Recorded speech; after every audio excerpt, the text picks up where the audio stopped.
মাত্র ২টা সিদ্ধ আলু দিয়ে আমি এই মজাদার ক্রিস্পি পটেটো বলগুলো বানিয়েছি, যা খেতে অনেক মজাদার আর বানাতেও একদম সহজ।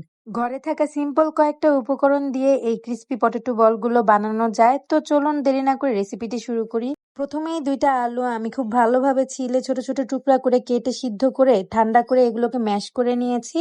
এখন এর মধ্যে আমি দিয়ে দেবো স্বাদ মতো লবণ, হাফ টি স্পুন করে চিলি ফ্লেক্স, গোলমরিচের গুঁড়া আর লাল মরিচের গুঁড়া দিয়েছি। হাফ টি স্পুনের চেয়ে কম পরিমাণে আদা রসুনের পেস্ট দিয়ে এখানে দিয়ে দিয়েছি মোজারেলা চিজ। আর এটা একদমই অপশনাল, আমার ঘরে ছিল তাই আমি এখানে কিছুটা অ্যাড করেছি। সেই সাথে এখানে ২ চা চামচের মতো কর্নফ্লাওয়ার দিয়ে এটা খুব ভালোভাবে মেখে নিয়েছি। এরপর হাতের তালুতে অল্প অল্প করে ডোটা নিয়ে ছোট ছোট বল আকার দিয়েছি। আমি সবগুলো বল একসাথে বানিয়ে নিয়েছি। আমি চুলায় আগে থেকে তেল গরম করতে দিয়েছিলাম।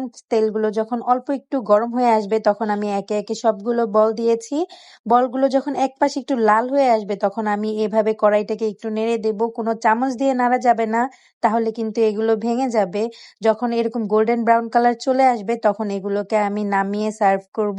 রেসিপিটি কেমন লাগলো জানাবেন। Thanks for watching. আল্লাহ হাফেজ।